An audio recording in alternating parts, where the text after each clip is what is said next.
Delvia Felita Rambitan dengan NIM 2208 11050093 bersama teman saya Mei Rilia Raung dengan NIM 220811010149. Saat ini kami berada di salah satu perusahaan yang ada di Manado, yaitu Manado Pos. Boleh dilihat teman-teman.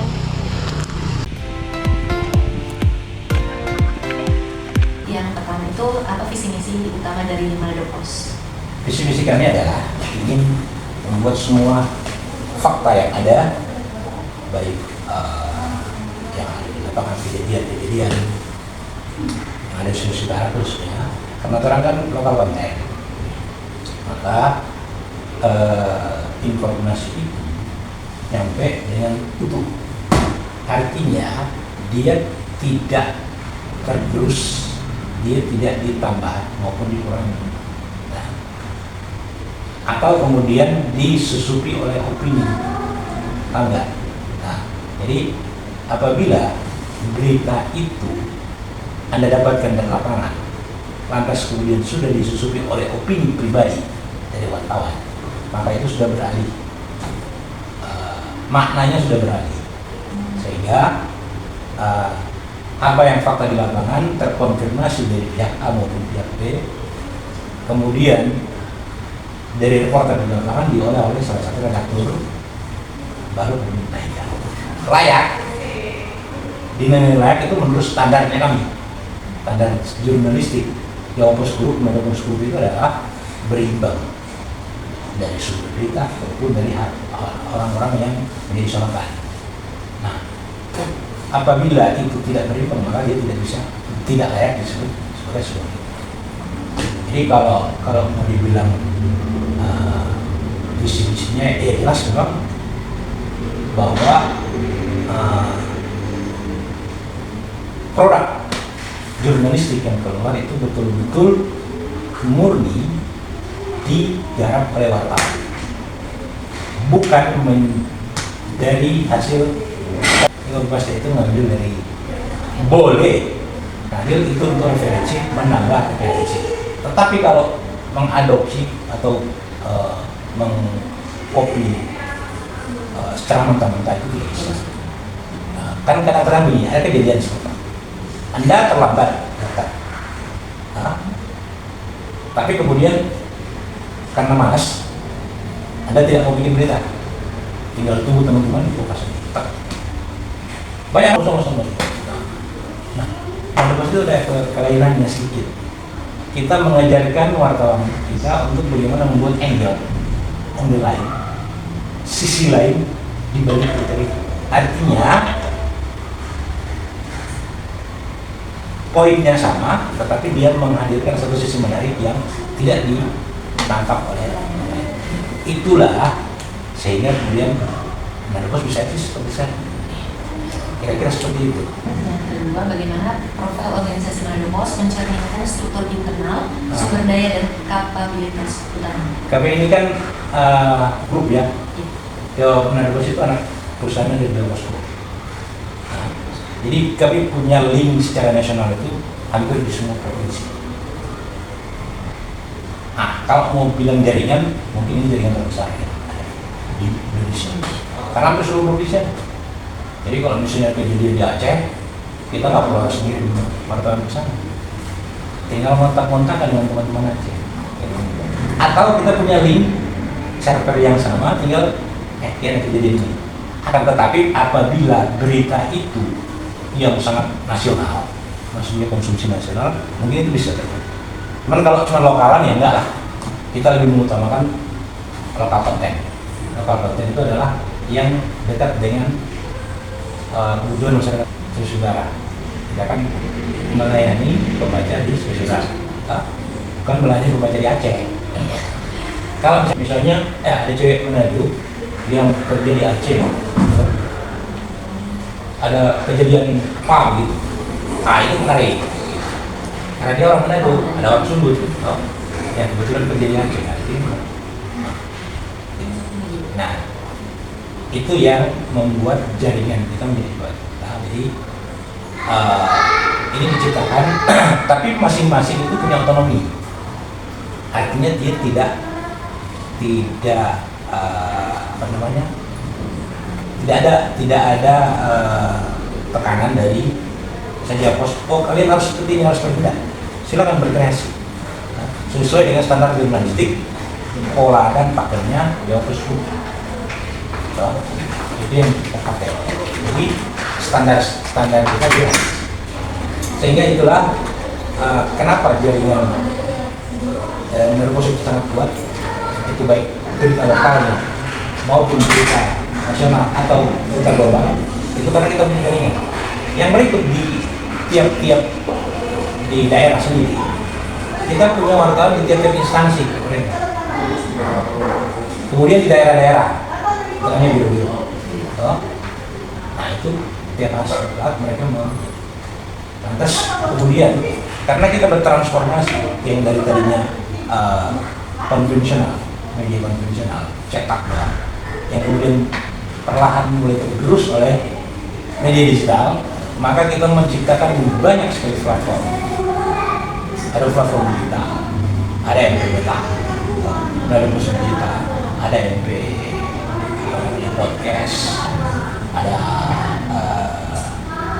musik live, ada juga ada post live. Jadi misalnya begini, ada kejadian kebakaran misalnya. Sekarang kondisi global kita ikuti. Kalau dulu kan edition, ada tetap edisi itu tetap ada, tetapi juga untuk up to date-nya itu ada. Tiap hari saat ada di online, Meta, kemudian live, Instagram, FB mana ada, semua ada. Jadi semua platform kita bikin, bahkan yang berkaitan dengan generasi milenial, Gen Z, itu tidak. Nah, itulah sebabnya perusahaan itu membuat gebrakan-gebrakan dan memberi keleluasaan kepada masing-masing pelaku untuk berkreasi. Jadi peran bertahan dari serbuan media sosial agar tidak tergerus. Memang juga DP efek itu besar. Karena itu bohong kalau dia tidak tergerus, pasti.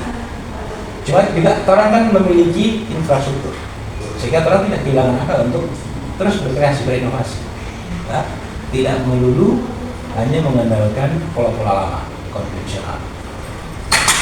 Jadi itulah sebabnya struktur yang tadinya pikir seperti itu.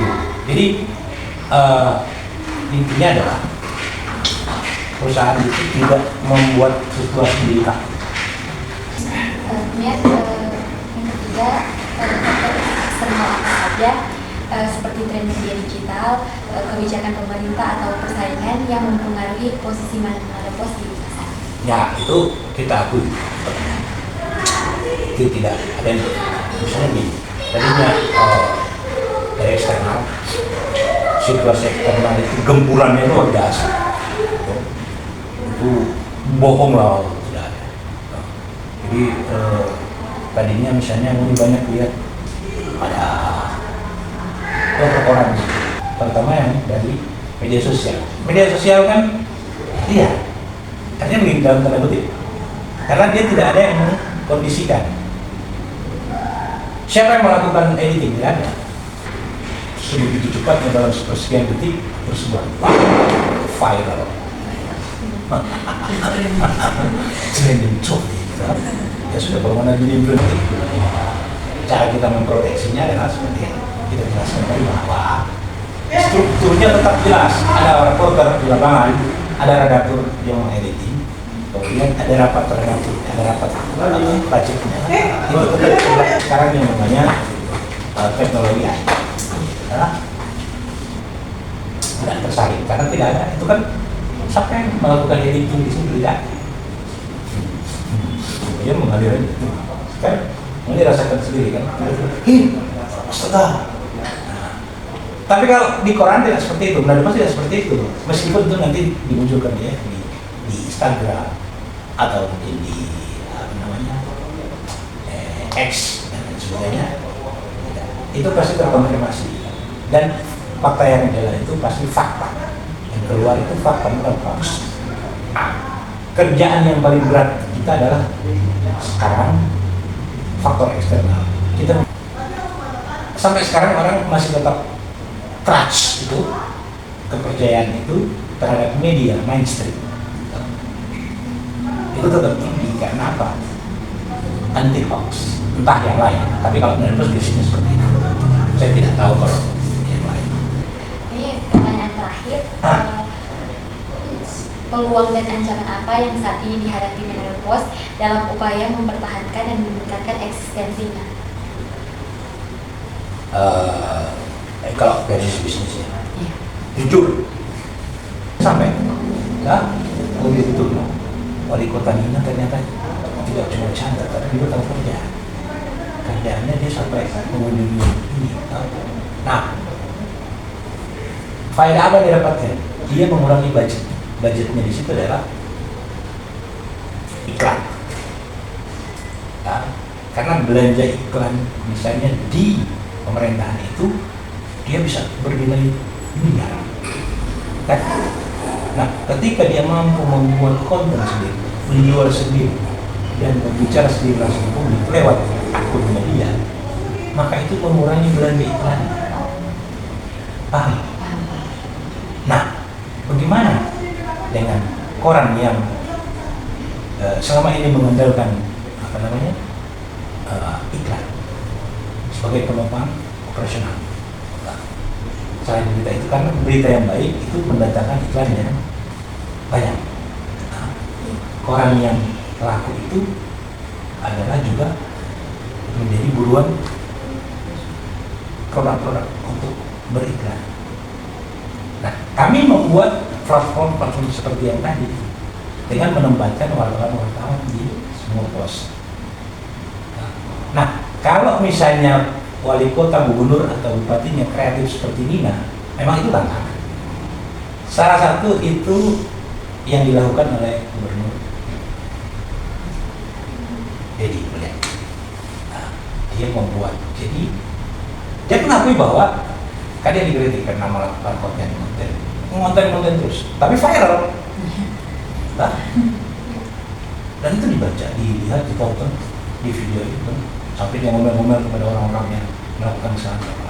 Nah, kalau dia nggak perlu, dulu kan begini, pimpinan itu pemimpin itu kadang-kadang ngajak orang dengan hanya 2-3 orang, dia nggak perlu ngajak wartawan. Bagaimana kita menyiasati itu? Kita membuat berita meskipun tidak itu deh, ada sisi lain yang boleh kita tulis di situ. Ya kan?